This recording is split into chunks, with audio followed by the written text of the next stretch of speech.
오늘 하나님의 말씀은 창세기서 37장 1절부터 11절까지 말씀입니다. 야곱이 가나안 땅 곧 그의 아버지가 거류하던 땅에 거주하였으니 야곱의 족보는 이러하니라. 요셉이 17세의 소년으로서 그의 형들과 함께 양을 칠 때에 그의 아버지의 아내들 빌하와 실바의 아들들과 더불어 함께 있었더니 그가 그들의 잘못을 아버지에게 말하더라. 요셉은 노년에 얻은 아들이므로 이스라엘이 여러 아들들보다 그를 더 사랑하므로 그를 위하여 채색옷을 지었더니 그의 형들이 아버지가 형들보다 그를 더 사랑함을 보고 그를 미워하여 그에게 편안하게 말할 수 없었더라. 요셉이 꿈을 꾸고 자기 형들에게 말하매 그들이 그를 더욱 미워하였더라. 요셉이 그들에게 이르되 청하건대 내가 꾼 꿈을 들으시오. 우리가 밭에서 곡식단을 묶더니 내 단은 일어서고 당신들의 단은 내 단을 둘러서서 절하도이다. 그의 형들이 그에게 이르되 내가 참으로 우리의 왕이 되겠느냐? 참으로 우리를 다스리게 되겠느냐? 그의 꿈과 그의 말로 말미암아 그를 더욱 미워하더니 요셉이 다시 꿈을 꾸고 그의 형들에게 말하여 이르되 내가 또 꿈을 꾼즉 해와 달과 11별이 내게 절하도이다. 그가 그의 꿈을 아버지와 형들에게 말하매 아버지가 그를 꾸짖고 그에게 이르되 내가 꾼 꿈이 무엇이냐? 나와 내 어머니와 내 형들이 참으로 가서 땅에 엎드려 내게 절하겠느냐? 그의 형들은 시기하되 그의 아버지는 그 말을 간직해 두었더라. 1절에 보면 야곱이 가나안 땅 곧 그의 아버지가 거류하던 땅에 거주하였으니 하면서 야곱의 족보에 대한 이야기로 나옵니다. 어디에 거주하고 있는지를 얘기하고 2절에 야곱의 족보는 이러하니라 라고 하면서 요셉이 17세 소년으로서 그의 형들과 함께 양을 칠 때 야곱의 족보에 얘기한다면서 갑자기 요셉의 이야기로 넘어갑니다. 그렇죠? 그러니까 야곱의 대표적인 아들이 요셉이에요. 요셉. 우리는 잘 알고 있어요. 요셉이 얼마나 대단한 사람인가. 나중에 애굽의 총리까지 되죠. 그죠? 애굽의 총리까지 대단한 사람이에요. 근데 성경은 야곱이 얼마나 대단한가를 얘기를 하려고 하는 건 아니에요. 오히려 37장에서 나오는 야곱의 가족들에 대한 얘기는 믿음의 가정이지만 얼마나 부족했는지에 대한 이야기가 나와요. 얼마나 문제가 있었는지에 대한 얘기를 지적합니다. 요셉도 마찬가지예요. 요셉도 얼마나 문제를 가지고 있었는지를 말씀을 하게 되죠. 2절에 보면 야곱의 족보는 이러하니라. 요셉이 17세의 소년으로서 그의 형들과 함께 양을 칠 때에 그의 아버지 아내들 빌하와 실바의 아들들과 더불어 함께 있었더니 그가 그들의 잘못을 아버지에게 말하더라. 그렇죠? 이 요셉의 문제가 뭐냐면요, 아버지에게 고자질하는 사람이었어요. 아버지에게 고자질하는 사람. 근데 이 구절을 원어에서 자세히 보면 그들의 잘못을 아버지에게 말하였더라. 이 말이요, 잘못만을 꼽아서 아버지에게 얘기한 거예요. 뭐 좋은 일도 했을 거 아니에요. 칭찬받을 일도 했었을 거 아니에요. 그 얘기는 하나도 안 해요. 그 얘기는 하나도 안 하고 그들의 잘못만을 아버지에게 고자질하는 사람이 요셉이었어요. 다시 말해서 이런 사람은요, 가정의 평화를 깨는 사람이에요. 가족의 하나됨을 깨는 사람이 바로 요셉이었다라는 거죠. 요셉의 문제점을 제시를 합니다. 요셉의 문제점을. 그러니까 나중에 이제 우리가 잘 아는 대로 요셉이 팔려가죠. 형들이 구덩이에 그를 놓고 죽이려고 하고 팔려가는 그것. 근데 그 일들이 왜 이루어졌는가를 보게 되면 바로 이러한 모습을 하나님께서 치료하기 위해서, 고치기 위해서라고 볼 수 있어요. 요셉은 원래 어떤 사람이냐? 집안의 평화를 깨는 사람이었어요. 다른 사람의 잘못을 지적하고, 하나됨을 깨는 사람이 요셉이었어요. 근데 나중에 이제 요셉이 총리가 되고 형들을 용서하고 오히려 하나 되는 도구로 쓰임 받잖아요. 변화되게 하시잖아요. 그죠? 그러니까 하나님께서는 이러한 흠 많은 요셉을 치유하시고 변화시키셔서 하나 되는 도구가 되게 하시는 하나님이심을 나타내기 위해서 지금 요셉의 부족한 점을 드러내는 거죠. 여러분들, 우리가 한번 삶을 돌아봐야 돼요. 그게 뭐냐면 우리는 혹시 하나됨을 깨는 도구가 아닌지.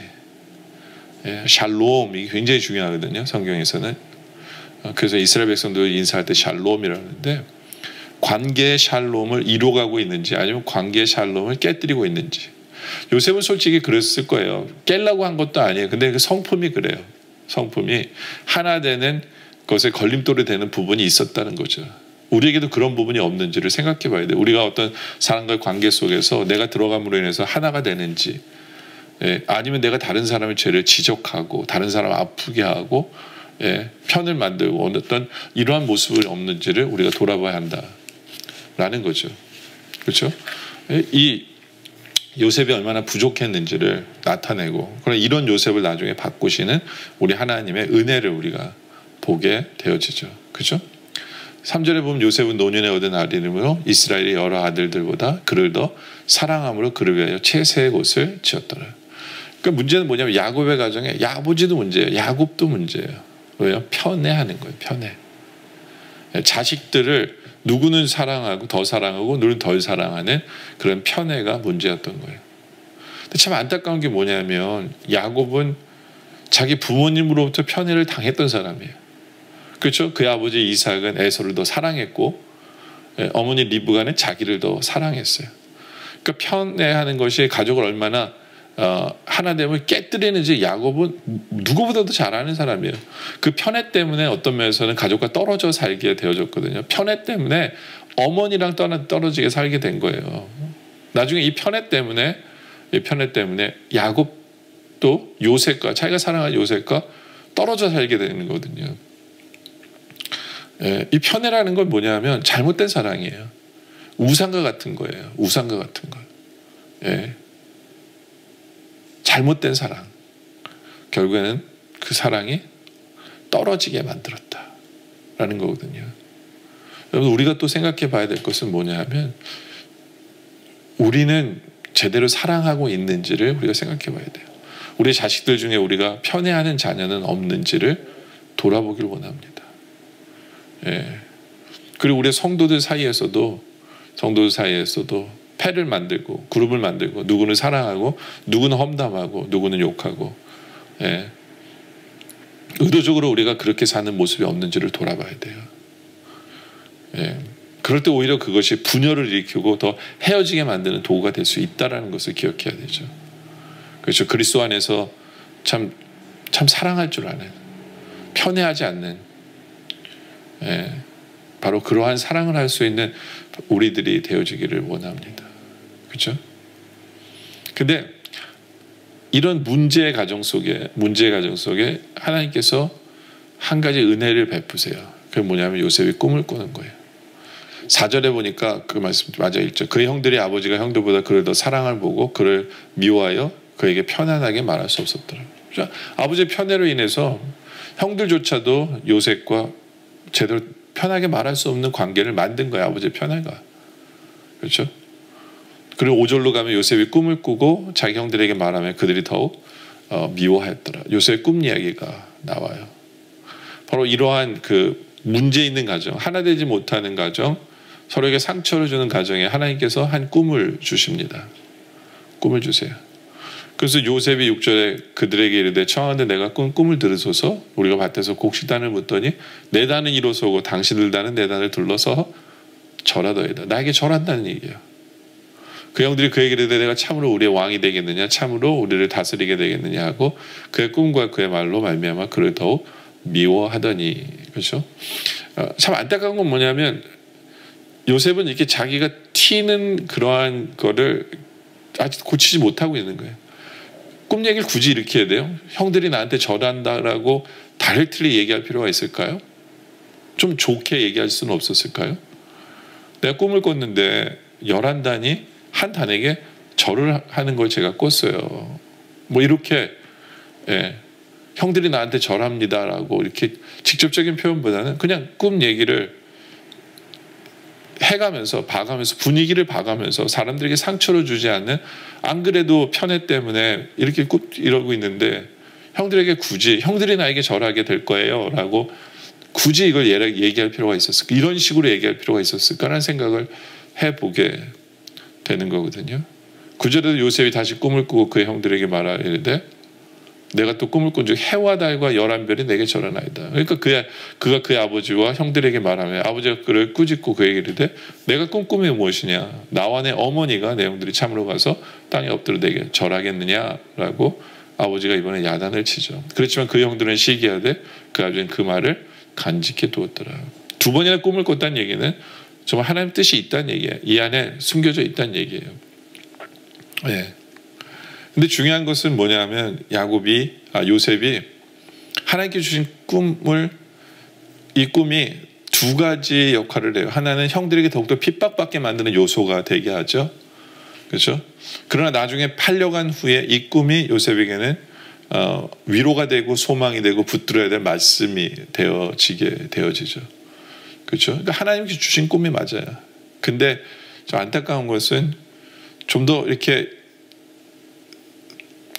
이지하게 관계를 생각하면서 이 꿈 얘기를 했으면 얼마나 더 좋았을까.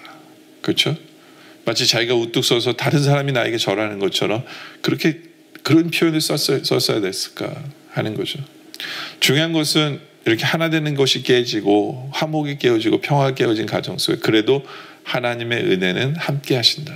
하나님의 은혜다라는 거예요. 하나님의 은혜다. 그죠? 네. 여러분들 우리의 가정 속에 하나 되지 못한 부분이 있습니까? 우리의 공동체 속에 하나 되지 못. 나를 돌아보기를 원합니다. 네? 나에게 문제가 있을 수 있어요. 편애가 문제일 수 있고 다른 사람을 정죄하는 게 좀 문제일 수 있고 내가 잘난 체하는 것이 문제일 수도 있어요. 돌아보면서 어떻게든지 하나됨을 힘쓰는. 네. 그러나 우리의 부족한 가운데서 은혜를 베푸신 하나님을 기대하고 감사할 수 있는 그런 우리 모두가 되어주시길 주님의 이름으로 축원합니다.